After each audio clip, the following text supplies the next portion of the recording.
இப்போ பார்த்தீங்கன்னா, நம்ம காரு ஹைவேல போம்போதோ, இல்ல எங்கேயாவது போம்போது பஞ்சர் ஆச்சுன்னா என்ன பண்ணுவீங்க?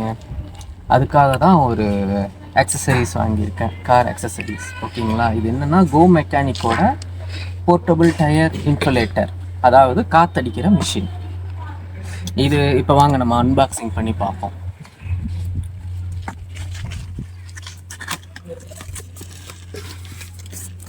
இதோட அட்டாச்மெண்ட்டு இதெல்லாம் கொடுப்பாங்க.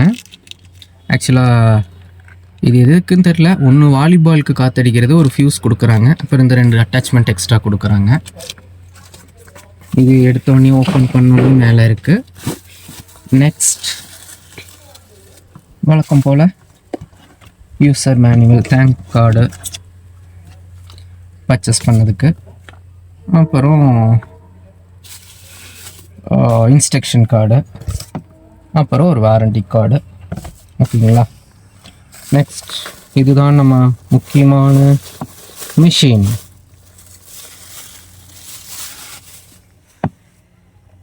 இது பார்த்தீங்கன்னா இது டிஜிட்டல் மிஷினுங்க. இது எங்கடா சுற்றி இப்படி இருக்கே, இதுக்கு ஒயரோ அந்த காற்றடிக்கிற டியூபோ இல்லையேன்னு பார்க்காதீங்க. அதை தனியாக எங்கள் சைடில் கொடுத்துருக்காங்க. இது வந்து டயரில் மாட்டுற டியூபு. அண்ட் இது பார்த்திங்கன்னா நம்ம காரில் உள்ள மாட்டுற அந்த என்ன சொல்கிறது ஒயர். ஓகேங்களா? Connecting plug. ஓகே, இப்போ இது பார்த்தீங்கன்னா இதுக்கு ஒரு சுவிட்ச் இருக்குது. இது வந்து மிஷின் ரன் பண்ணுறதுக்கான சுவிட்சு. இது ஆட்டோமேட்டிக்காக உங்களுக்கு வந்து 30 PS ஸ்டார்ட் ஆகும். இப்போ பார்த்தீங்கன்னா நம்ம இதை செட் பண்ணிட்டோம்னா, என்ன பிஎஸ்ஐயில் நம்ம செட் பண்ணுறோமோ அந்த பிஎஸ்ஐ செட் பண்ணிவிட்டு நம்ம ஆர் பட்டன் கொடுத்துட்டோம் அப்படின்னா ஆட்டோமேட்டிக்காக ரன் ஆகி அதுவே ஸ்டாப் ஆயிரும் நம்ம செட் பண்ணதில். ஓகேங்களா? நெக்ஸ்ட்டு இன்னொன்று முக்கியமானது, நைட் ட்ரைவ் போகிறீங்க, ஏதாவது உங்களுக்கு பஞ்சர் ஆச்சு இல்லை காற்று இறங்கிருச்சு அப்படின்னா அதுக்கு லைட் கொடுத்துருக்காங்க. அதுக்கும் தனி சுவிட்ச் கொடுத்துருக்காங்க. அதுதான் இதில் ஹைலைட்டு. எனக்கு ரொம்ப பிடிச்சது இதுதான். அப்புறம் இதோட டிசைன் பாருங்கள், கரெக்டாக அதாவது கை கடக்கமாக இருக்குது. ஓகேங்களா? இதில் இன்னும் என்னென்ன இருக்குது அப்படின்னு பார்த்தீங்கன்னா, இது 1 இயர் வாரண்ட்டி இருக்குது. கோ மெக்கானிக்கோட 1 இயர் வாரண்ட்டி இருக்குது. ஓகேங்களா? நெக்ஸ்ட்டு பார்த்தீங்கன்னா ஃபாஸ்ட்டாக நமக்கு 0ல் இருந்து உங்களுக்கு ஒரு 5 to 6 மினிட்ஸ்க்குள்ளே நம்ம செட் பண்ணதை ரீச் ஆயிரும்னு சொல்கிறாங்க. நெக்ஸ்ட்டு டிஜிட்டல் மீட்டர், அதை நான் சொல்லிட்டேன்ல. யூனிக் டிசைன், அப்புறம் எல்இடி லைட்டு ஹேண்டியாக இருக்குது பாருங்கள், அதுதான் இதில். அப்புறம் இன்னொன்று மெயினாக என்னென்னா, நீங்கள் வந்து என்ன அளவு ஃபிக்ஸ் பண்ணிங்களோ, பிஎஸ்ஐ ஃபிக்ஸ் பண்ணிங்களோ அதில் ஆட்டோ கட் ஆஃப் ஆகும். அதுதான் இதில் வெரி இம்பார்ட்டன்ட். ஏன்னா இது வந்து ஓடிட்டே இருந்தால் ஷட் டவுன் ஆகாத ஓடிட்டே இருந்துச்சுன்னா ஹீட் ஆகும். மெயின் இன்னொன்று என்னென்னு பார்த்தீங்கன்னா, இது காப்பர் காயின்னு சொல்லியிருக்காங்க. அது எப்படி ஆக்சுவலாக இன்னொன்று சொல்ல மறந்துட்டேன். இது பார்த்தீங்கன்னா நான் வந்து ஃப்ளிப்கார்ட்டில் வாங்கினேன். ஃப்ளிப்கார்ட்டில் வந்து 4.5 மீட்டர் அப்படின்னு சொல்லி போட்டிருந்தாங்க. ஆனால் மேனுவலில் என்ன போட்டிருக்காங்க அப்படின்னா 3 மீட்டர்னு போட்டிருக்காங்க. என்னென்னு நானே இப்போ ஓப்பன் பண்ணி பார்த்துட்டு உங்களுக்கு நான் சொல்கிறேன். ஓகேங்களா? நீங்கள் கெஸ் பண்ணுங்கள், இது எத்தனை மீட்டர் வரும்? நம்மளது லென்த்தான காரு. பார்ப்போம்.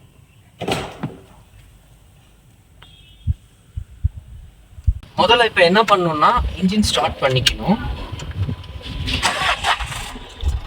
ஸ்டார்ட் பண்ணதுக்கப்புறம் தான் நம்ம இந்த பிளக்கை வந்து கனெக்ட் பண்ணணும். ஆக்சுவலாக இந்த மாதிரி கனெக்ட் பண்ண உடனேயே இப்போ பாருங்கள், உங்களுக்கு டிஜிட்டல் மீட்டர் ப்ளூ லைட்டில் அழகாக கொடுத்துருக்காங்க. இது ஆன். ஓகே, இப்போ நம்ம போய் டயரில் கனெக்ட் பண்ணி பார்ப்போம். அதுக்கு முன்னாடி இந்த டியூபை எடுப்போம் வெளியில்.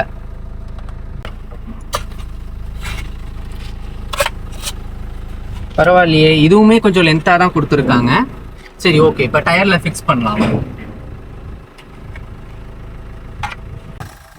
ஓகே, இப்போ நம்ம பார்ப்போம். நம்ம கார் லென்த்துன்னு நான் சொன்னேன்ல,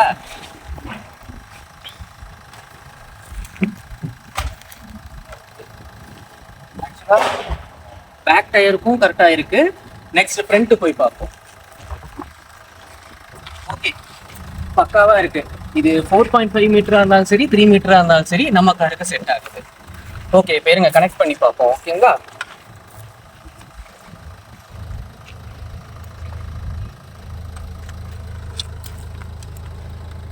லைட் பார்ப்போம் அதுக்கு முன்னாடி.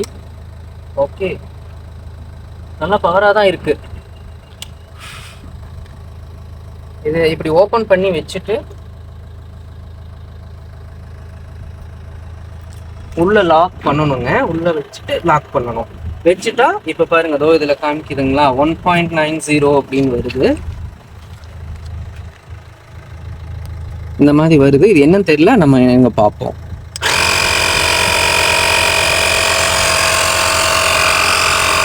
ஓகே ஓகே இருங்க, நம்ம இப்போ வந்து பிஎஸ்ஐ செட் பண்ணி பார்ப்போம். பிஎஸ்ஐன்னு இப்போ இங்கே மாறுதுங்களா. ஆக்சுவலாக பாரும் வச்சுக்கலாம், கேபிஏவும் வச்சுக்கலாம், கேஜி சிஎம் அதுவும் இருக்குது. நமக்கு தேவையானது இப்போ பார்த்தீங்கன்னா பிஎஸ்ஐ.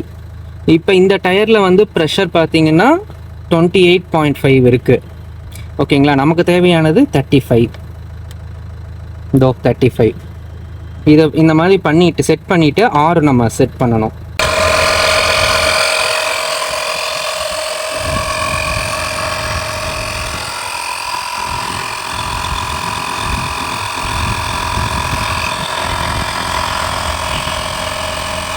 இப்போ இங்கே வாங்க. இப்போ 35 PS நம்ம வச்சோம். இப்போ ஆன் பண்ணோன்னு பாருங்களேன், அதுவே ஆட்டோ கட் ஆஃப் ஆகுது. ஏன்னா 35 ரீச் ஆயிடுச்சு. இந்த டயர் கட் ஆயிடுச்சுங்களா. இதுதான் ஆட்டோ கட் ஆஃப். இதில் இருக்கிற ஒரு முக்கியமான நல்ல ஃபீச்சர். நம்ம பேக் டயர் பார்த்தாச்சு. இப்போ ஃப்ரண்ட் டயரில் எவ்வளோ ஏர் இருக்குது அப்படிங்கிறது கரெக்டாக காமிக்குதாங்கிறத நம்ம பார்ப்போம். சரிங்களா. டயரில் இருக்கிற ப்ரெஷரை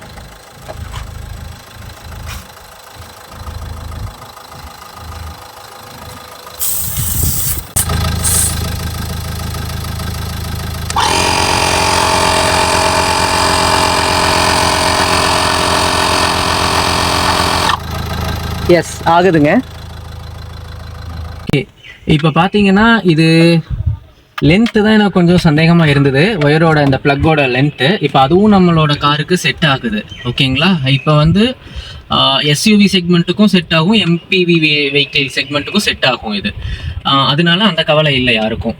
இப்போ இது வாங்கலாமா வேணாமா அப்படிங்கிறத நான் இன்னும் ஒரு கொஞ்ச நாள் யூஸ் பண்ணிவிட்டு நான் சொல்கிறேன். ஓகேங்களா. ஆனால் இந்த ப்ரைஸுக்கு இது ஒர்த்தா இல்லையா எல்லாமே நம்ம யூஸ் பண்ணால் தான் தெரியும்.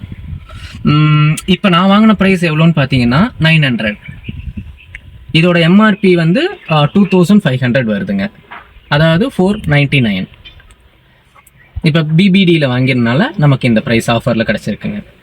ஓகேங்க. அதே மாதிரி நீங்கள் இந்த ப்ராடக்ட் வாங்கி யூஸ் பண்ணிட்டு இருக்கீங்க, உங்களுக்கு எவ்வளோ நாள் லைஃப் வந்தது இது அப்படிங்கிறத எனக்கு கமெண்ட்டில் நீங்கள் சொல்லுங்கள். தேங்க்யூ.